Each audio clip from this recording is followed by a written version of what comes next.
Esquecer um amor de juventude não é a coisa mais simples do mundo. E tem muita gente que nunca consegue esquecer um grande amor, mesmo depois de muitos e muitos anos. E o nosso livro de hoje gira em torno de um desses amores nunca esquecidos.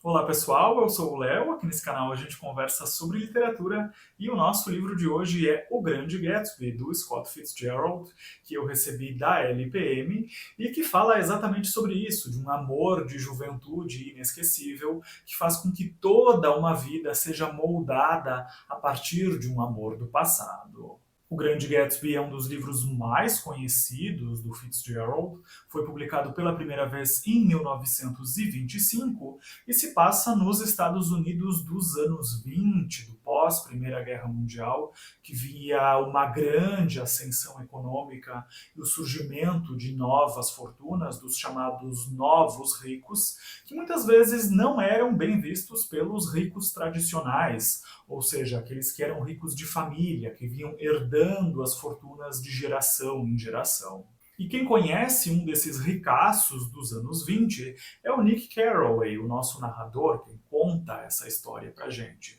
E o Nick se muda da região centro-oeste dos Estados Unidos para a região de Long Island, onde ele acaba sem querer sendo vizinho de uma mansão enorme, onde aconteciam muitas festas que ele logo descobre que eram conhecidas na região, eram festas famosas, onde frequentavam grandes celebridades, grandes personalidades, gente muito endinheirada da época, e o Nick logo fica se perguntando quem era o anfitrião dessas festas, dono da mansão,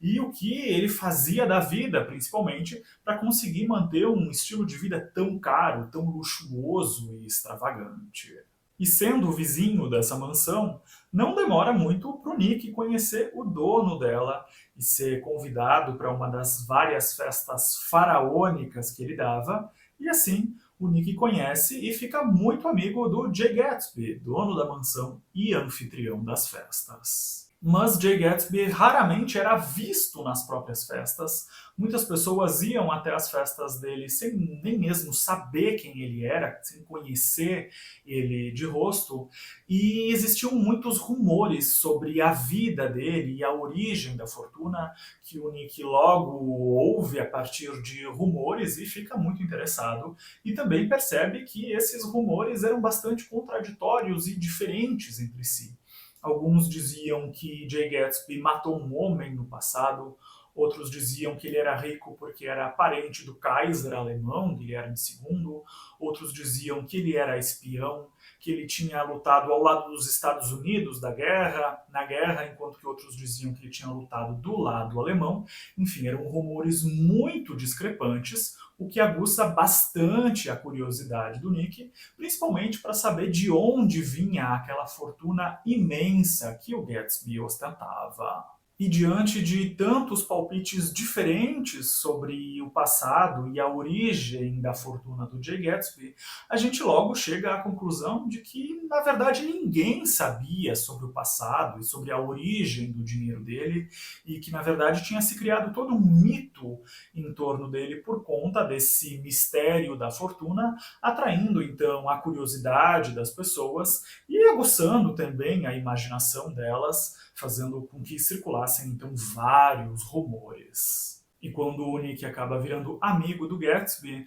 mesmo assim a gente não consegue saber muito sobre o passado e a origem do dinheiro dele. Isso porque Gatsby sempre dava respostas vagas ou respostas diferentes sobre essas perguntas, o que nos leva a farejar que ou o Gatsby tinha diversificado bastante os investimentos dele a ponto de sempre contar uma história diferente, ou então existia algo de ilícito no passado e nas atividades dele.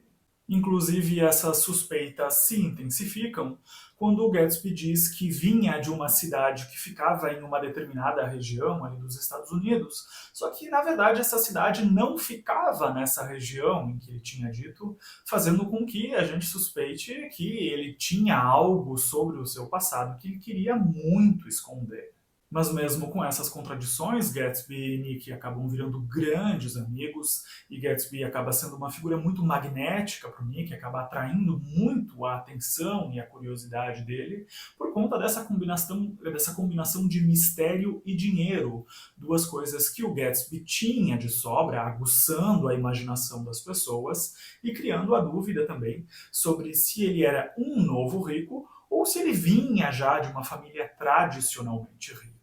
E uma das características principais do Jay Gatsby é de que, apesar de ter a casa sempre cheia de pessoas, ele era, na verdade, um solitário. E essa solidão se consolida conforme a narrativa avança, mostrando que, apesar das festas, da fortuna, da popularidade e de viver em grande estilo, Gatsby, na verdade, estava sempre sozinho.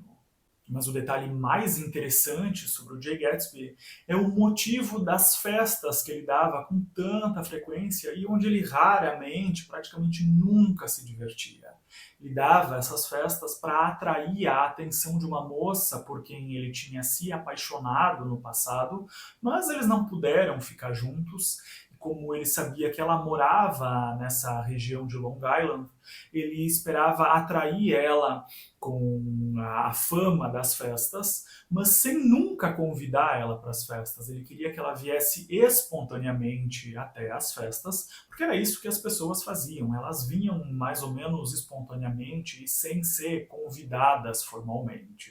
E como até aquele momento essa mulher por quem ele tinha se apaixonado nunca tinha aparecido nas festas, ele também praticamente nunca tinha se divertido, nunca tinha aproveitado as próprias festas, assim como também parecia não aproveitar a própria riqueza, apesar de viver em grande estilo, em grande extravagância. Isso porque ele estava sempre pensando no passado, idealizando a vida dela, e parece que não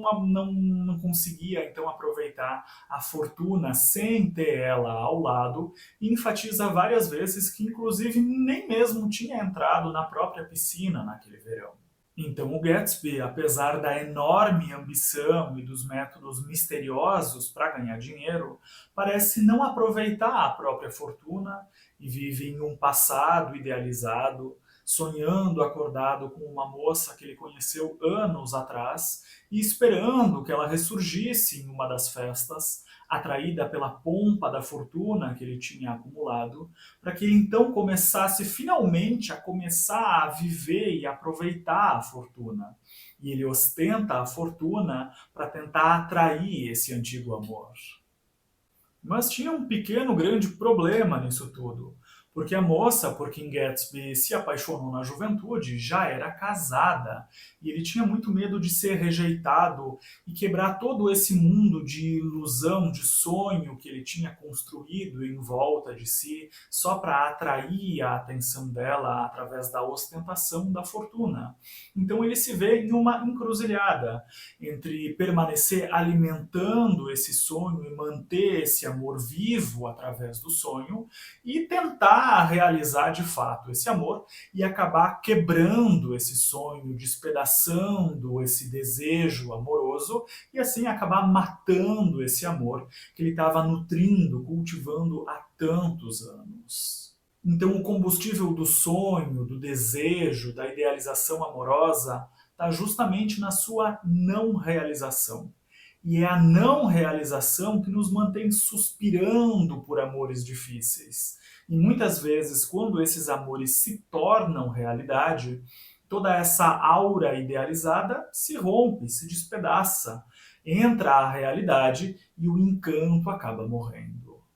Então Gatsby está nessa difícil encruzilhada, em que ou ele mantém a idealização amorosa, que parece ser o combustível da vida dele, ou então busca realizar esse amor e talvez se decepcionar.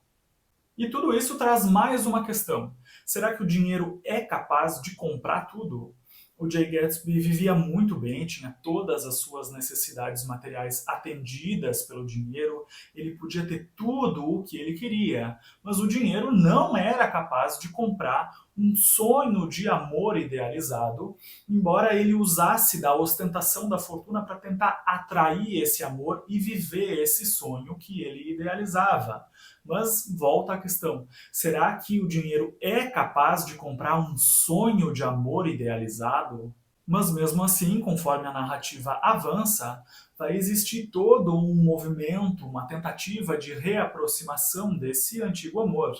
Só que nenhum deles era o mesmo que na juventude, quando os Estados Unidos entraram na Primeira Guerra Mundial. Agora eles estavam mais maduros, não tinham a mesma mentalidade da juventude. Ou seja, essa reaproximação tem tudo para ser uma caixinha de surpresas, porque os dois não eram mais os mesmos, eles estavam em fases diferentes da vida e tinham vivenciado muitas coisas diferentes desde que tinham se conhecido na juventude.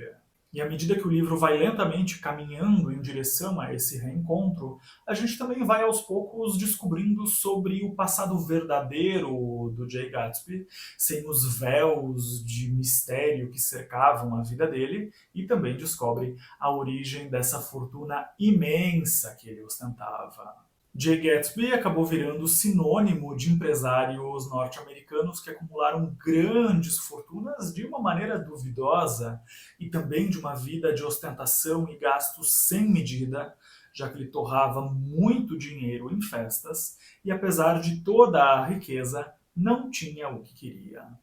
E também ficam bem evidentes nesse livro os contrastes entre os que têm muito e os que têm pouco, como por exemplo quando aparecem os personagens menos afortunados dessa história. E esse contraste já aparece desde a primeira linha do livro, que diz o seguinte: quando eu era mais jovem e mais vulnerável, meu pai me deu um conselho que muitas vezes volta à minha mente. Sempre que tiver vontade de criticar alguém, recomendou-me, lembre primeiro que nem todas as pessoas do mundo tiveram as vantagens que você teve. E só com esse primeiro parágrafo do livro já daria para gravar um vídeo inteiro. E então, apesar de retratar a vida de um ricaço, o Grande Gatsby toca também na questão da desigualdade social, inclusive para explicar as ambições do Jay Gatsby. Também são muito presentes nesse livro as memórias da Primeira Guerra Mundial, e Gatsby é um ex-combatente, e o livro vai mostrando como esse conflito alterou a vida das pessoas e inclusive separou muitas pessoas que se amavam, dando origem então ao enredo de O Grande Gatsby, que é justamente um amor que se perdeu por conta da guerra. E claro que a gente também não pode esquecer da temática do carro, que é muito importante nesse livro. Isso porque nós estamos falando dos anos 20, quando o carro ainda não era algo tão popular. E aqui no livro, o carro tem um papel não só de demonstrar a riqueza, mas também um papel decisivo no enredo e no destino de todos os envolvidos dessa história, fazendo com que o carro seja quase um personagem. O Grande Gatsby traz um enredo que coloca o protagonista no meio de um nevoeiro que aos poucos vai se dissipando e revelando a verdade sobre o passado e as motivações dele, que tem sempre em mente um antigo amor do qual ele foi afastado por conta da guerra, e assim aos poucos a gente vai descobrindo sobre esse personagem tão complexo que está sempre idealizando o passado em um misto de lirismo e de obsessão. E esse grande amor do passado parece ser a última fronteira a ser conquistada pelo Jay Gatsby. Isso porque ele chegou no topo da sociedade, tem tudo materialmente, mas quer justamente o que o dinheiro não consegue comprar, que é um sonho de amor idealizado. E é claro que eu vou deixar que vocês descubram durante a leitura desse livro se Jay Gatsby tem sucesso também no amor ou se ele só tem sucesso nas finanças. Esse então foi o nosso livro de hoje, espero que vocês tenham se sentido instigados a conhecer essa história, tentar desvendar a origem da fortuna do Gatsby e o que ele andou aprontando no passado, e principalmente se ele consegue reconquistar o grande amor da vida dele. Gostaria de agradecer nesse momento a LPM por esse envio e também a companhia de todos vocês aqui que me assistem. Por hoje então é isso, muito obrigado e até o próximo vídeo.